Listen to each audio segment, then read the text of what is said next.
हैदर साहब, आपकी जानिब आऊँगा। हैदर भाई, इमरान खान साहब ने इतना प्रेशर डालने की कोशिश की है गवर्नमेंट पे, इतने बड़े बड़े जलसे कर दिए और ऐसी ऐसी स्टेटमेंट्स दे दी कि गवर्नमेंट एक दफ़ा हिल जाती थी, लेकिन अब हम देख रहे हैं कि उसका फ़र्क तो कुछ भी नहीं पड़ा और जनरल इलेक्शंस हासिल नहीं कर सके। इसहाक डार वापस आ रहे हैं, मरीम नवाज़ बाहर जा रही हैं, केसेस सारे ख़त्म हो रहे हैं।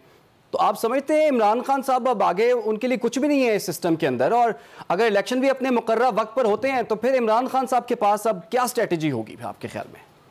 देखिए, इमरान खान साहब को पता है कि वो इलेक्शन नहीं करवा सकते अभी फौरन, और आई थिंक कि वो अपनी सियासत को जिंदा रख रहे हैं। नो कॉन्फिडेंस के बाद आई थिंक कि कभी इम्कान था कि मेरे ख्याल से, इफ आई एम अ गेसिंग मैन, आई वुड से कि 10% से ज्यादा उनकी अप्रूवल रेटिंग शायद ना हो नो कॉन्फिडेंस से एक दिन पहले। तो आई थिंक उनकी तो पार्टी को एक एग्जिस्टेंशियल थ्रेट था कि पार्टी खत्म ना हो जाए। तो ये उन्होंने बहुत सारे जलसे किए और अपनी सियासत को जिंदा जरूर रखा है, और यूथ में खासकर। तो आई थिंक कि वो सरवाइव कर गए, उनकी सियासत सरवाइव कर गई है और सरवाइव से बेहतर कर गई है बल्कि।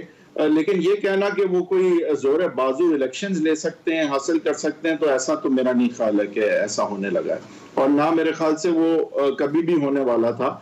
क्योंकि खान साहब जो है वो देखें, यहाँ धरनों से और इस तरह की चीजों से नहीं होता। उन्होंने, खान साहब ने जहाँ परफॉर्म किया वो बाय इलेक्शन था, तो उन्हें इलेक्शन का इंतजार करना होगा। और अब उनका जो नैरेटिव है, जो कि मेरा भी ख्याल है कि मैं कहूंगा कि काफी ऐसी चीजों की बुनियाद पे है कि जो इस वक्त तो हकीकत से मुझे बहुत दूर नजर आते हैं।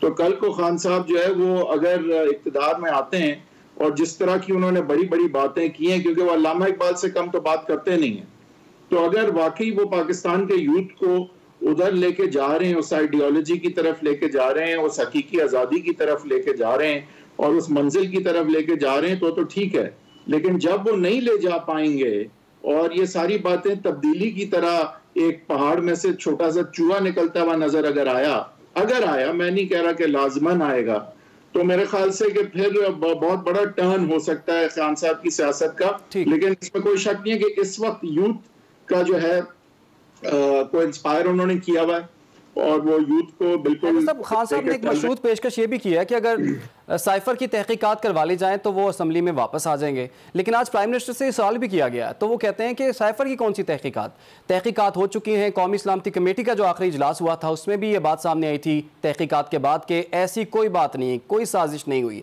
फिर उन्होंने सुप्रीम कोर्ट का हवाला भी दिया, सुप्रीम कोर्ट को भी के हवाले से भी यही उन्होंने कहा कि उनके पास भी ऐसी कोई डिटेल्स या तहकीकात नहीं थी, तो इसकी तो तहकीकात की ज़रूरत ही नहीं है। तो अब इमरान खान साहब जो कि ये शर्त रख रहे थे कि साइफर की तहकीकात करवाई जाए, तो वो तहकीकात भी नहीं हो रही, तो खान साहब जाएं तो फिर जाएगा अब नहीं। तो तहकीकात तो ये क्यों कराएंगे, ताकि हर दफा जो है वो हर पेशी पे या हर नए मोड़ पे एक और खान साहब को 10 जलसे करने का मौका मिल जाए, तो वो तो इशू को अलाइव रखने वाली बात होगी। जाहिर है पीएमएल नून की हुकूमत ने यह नहीं करना था और ना वो करेंगे। और जिस तरह मैंने कहा, देखें, खान साहब के पास ऑप्शन सिर्फ इलेक्शन है, अपने वक्त पे या उससे थोड़ा शायद पहले हो जाए, और वो उस हवाले से अपनी कैंपेन जो है उन्होंने जरा जल्दी शुरू कर दी है।